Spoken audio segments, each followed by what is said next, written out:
The Buddha tells about how there was a time when he had a vision of the world. It's like a stream drying up, and in the stream there are fish fighting one another over what little water was left. Of course, no matter who won the battles, they were all going to die as the water dried up. And everywhere he looked, everything was already laid claim to. If he was going to find happiness in the world, he's going to have to fight people off.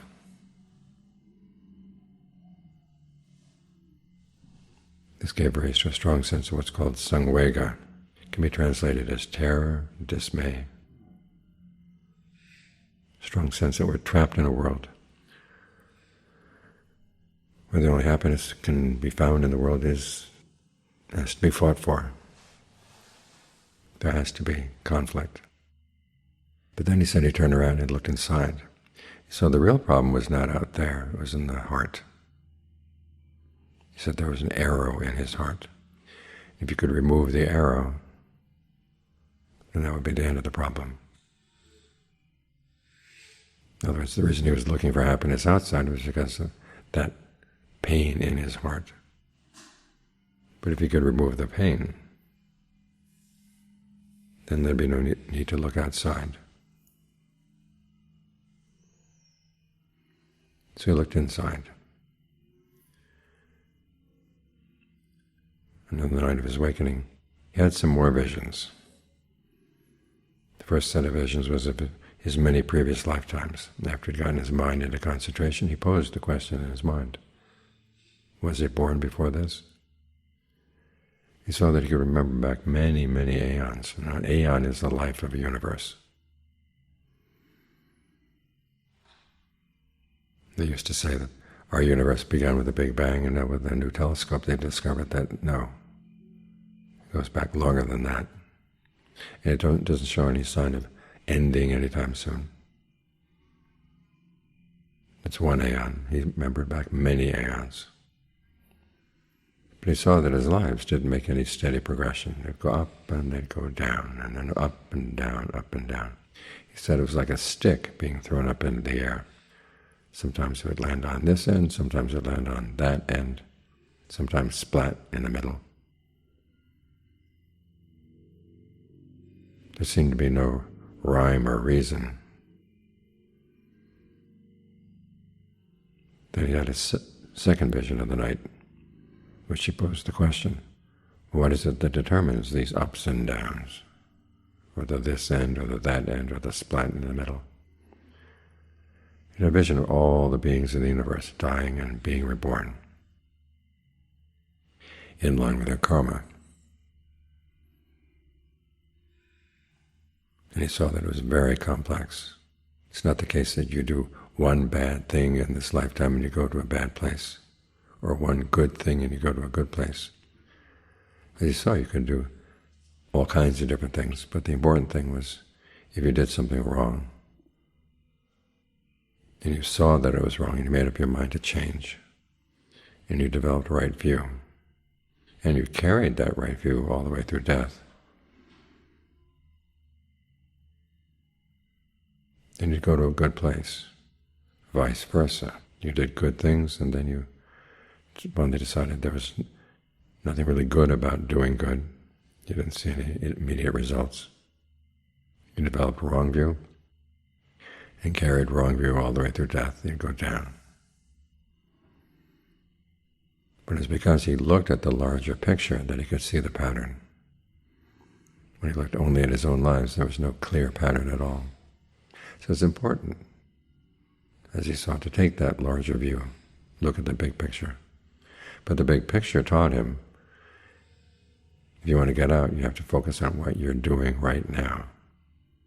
Because the power of the mind in the present moment that can counteract the results of previous actions is quite strong. The question was, could he use that power to get out? And he found that he could.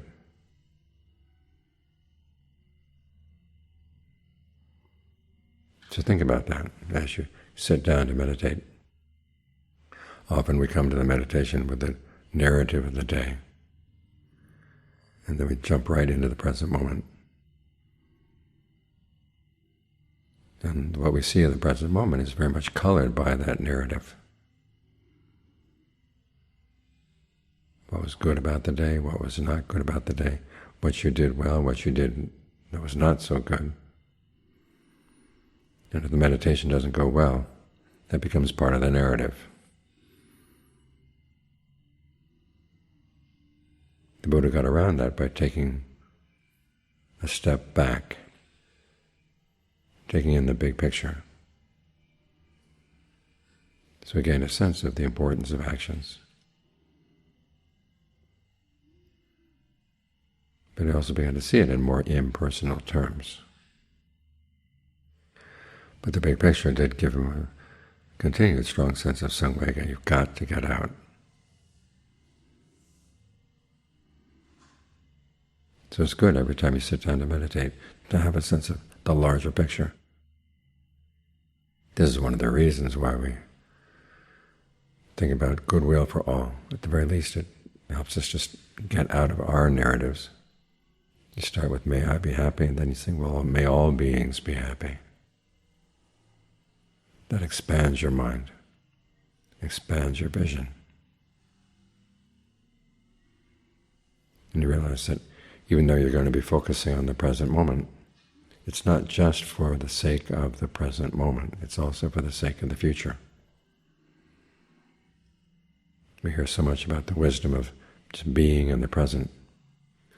But the Buddha didn't define wisdom or discernment that way. He said wisdom or discernment starts with the question, what when I do it will lead to my long-term welfare and happiness? What when I do it will lead to my long-term harm and suffering? The wisdom lies in taking the long view and realizing that it's going to depend on your actions. And where do you work on your actions? You work on them right here. You can see this in the Buddha's definition of what he calls the three kinds of fabrication: bodily, verbal, mental. And right now, as you're sitting here meditating, bodily fabrication is the way you breathe. Pay a lot of attention to that. Verbal fabrication is the way you talk to yourself, what the Buddha calls directed thought and evaluation. You choose a topic to think about, and then you make comments, ask questions. Pay attention to that too. And there's mental fabrication, perceptions, the labels you put on things, and then feelings, feeling tones of pleasure, pain, neither pleasure nor pain. Pay careful attention to that, because these are the things that you use to take the raw material provided by your past karma and turn it into your experience of the present moment. And it's all right here. The breath is right here, your inner conversation is right here. Perceptions and feelings are right here.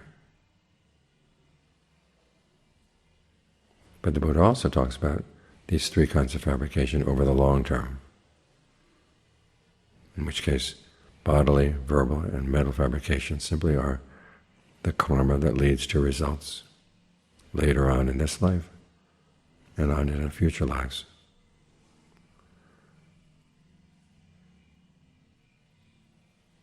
Some people say that the two types of fabrication are not connected, but how can that be so? The way you breathe is what allows you to move your body, to do anything at all with the body. When you're going to speak out loud, you first have to speak inside. And when you think about things, you have to have perceptions, you have to have feelings.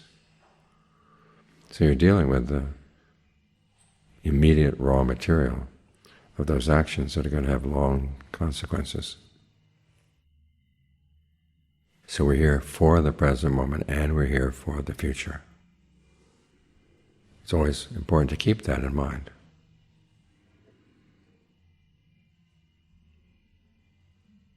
We can't just stay totally in the present moment,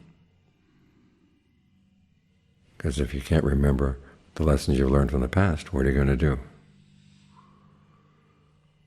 And if you don't prepare for the future, you're leaving yourself unguarded.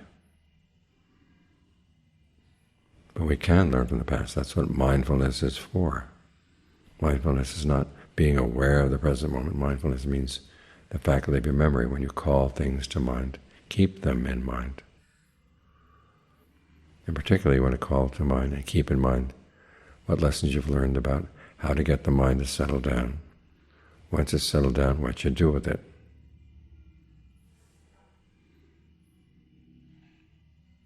And you focus on the present to develop the skills you're going to need to deal with the big issues that are sure to come later on in life.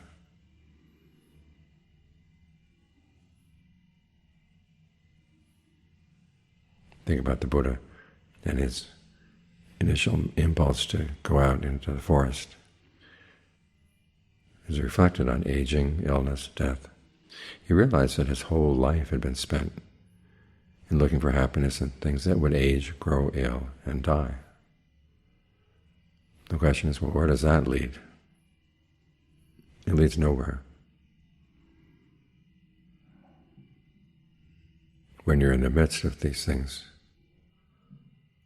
they seem to offer pleasure. But if you take the big picture, you begin to realize, well, where are the pleasures that you had last week? The sensual pleasures. They're gone. What's left is the karma, the things you did in order to get them. And if you did unskillful things to get them, it's a loss.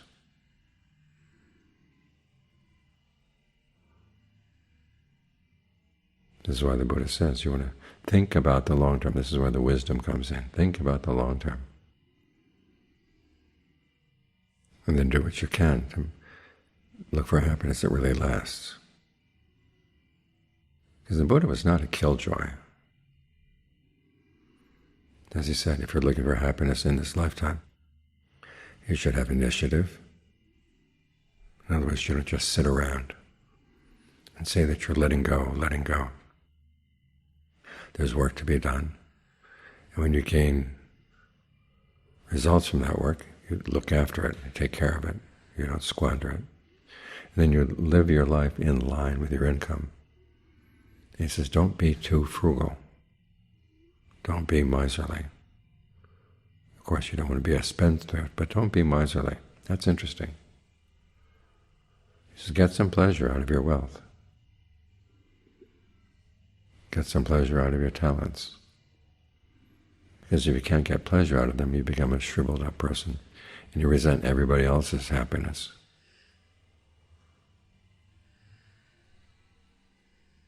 The question is, what kind of pleasures are harmless and which ones are not? And this is where you have to look at yourself honestly. When you indulge in certain pleasures, what happens to your mind state?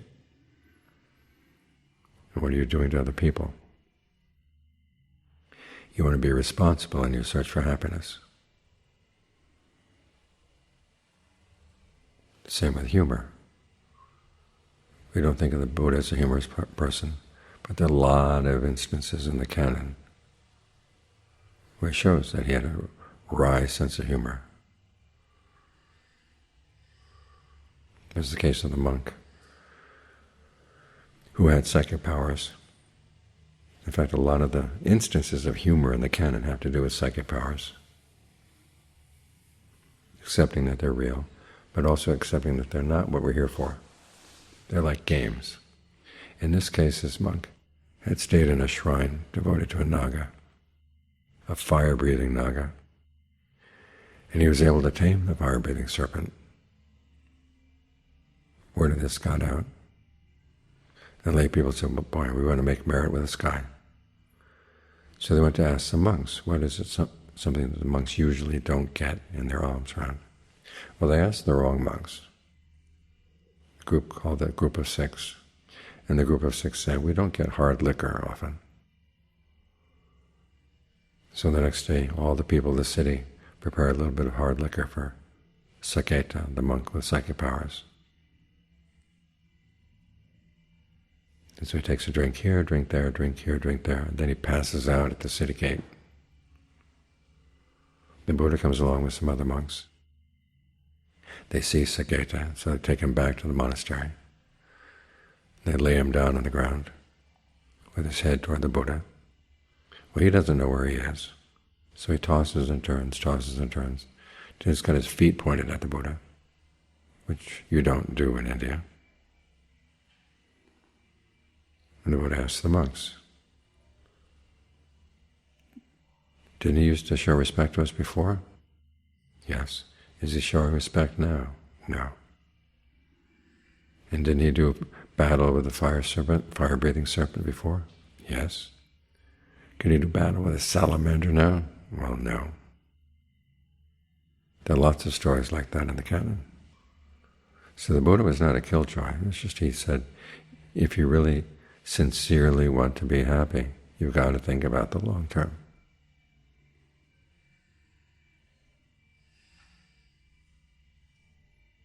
That's where the wisdom lies. And also think about what your actions have to do with the long term. Realizing that long-term happiness is better than short-term. And it's going to depend on your actions.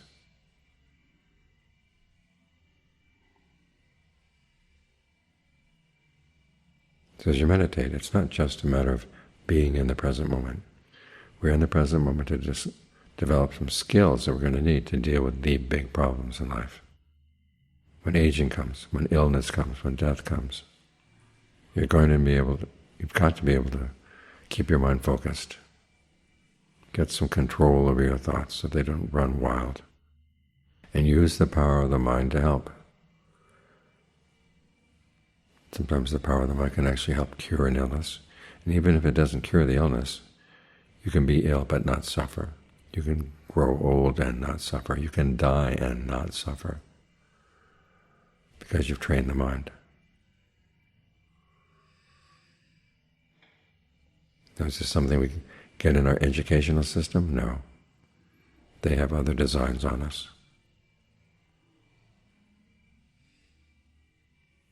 But for the sake of your own true happiness, this is what you've got to think about. You've got to take on the training yourself. Nobody's going to impose it on you. But the facts of aging, illness, and death, they push you.